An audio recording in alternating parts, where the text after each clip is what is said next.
సభాధ్యక్షులు కేవీపీఎస్ రాష్ట్ర కార్యదర్శి స్కైలాబ్ గారికి మరియు ప్రజా సంఘాలందరికీ సామాజిక ఉద్యమ అభినందనలు తెలియజేస్తూ ఒకటే విషయం గుర్తు చేస్తా. ఫస్ట్ స్కూల్ అంటేనే డిగ్నిటీ, యూనిఫార్మినిటీ. స్కూల్ పిల్లలందరికీ ఒకటే యూనిఫామ్ ఉండాలనేది ఒక రూల్ ఉంటుంది. ఆ రూల్తోనే జాయిన్ చేసుకుంటారు స్కూల్లో. ఆ స్కూల్ అందరికి ఒకటే యూనిఫామ్ ఉన్నప్పుడు యూనిఫామ్తోనే రావాలి. ఆయన మాల వేసుకోవద్దని ఒకటి కూడా ఉంటుంది. ఎందుకంటే స్కూల్ పిల్లలందరూ ఒక రకంగా ఉన్నప్పుడు ఈ మాల వేసుకునే వ్యక్తి ఒక రకంగా ఉంటాడు. టీచర్ ఎవరిని కూడా దండించాలని ఎప్పుడూ అనుకోడు. ఏం చెప్తారంటే ఏ పేరెంట్స్ అయినా గురు బ్రహ్మ, గురు విష్ణు, గురుదేవో మహేశ్వర, గురు సాక్షాత్ పరబ్రహ్మ తస్మై శ్రీ గురవే నమః అని చెప్తారు.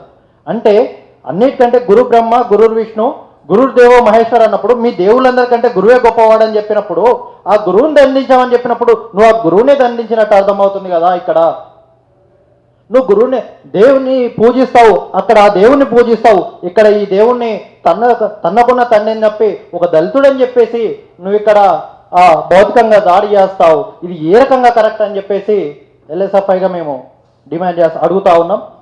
ఒకటే ఈ రౌండ్ టేబుల్ సమావేశం నుంచి ఒకటే తెలియజేస్తా ఉన్నాం. ఒక చట్టం, ప్రత్యేక చట్టం కావాల్సి ఉంది. అందరికీ ఒకటే యూనిఫామిటీ ఎట్లా ఉందో మతోన్మాద సంస్థల్ని, అది ఏ మతమైనా అది మతోన్మాదమే అని చెప్పేసి ఆ మతాల్ని విద్యా సంస్థలోకి తీసుకురాకుండా ప్రయత్నం చేసేలా ఒక చట్టం తీసుకురావాలని ఈ రౌండ్ టేబుల్ సమావేశాన్ని మేము కోరుతా ఉన్నాం. Thank you.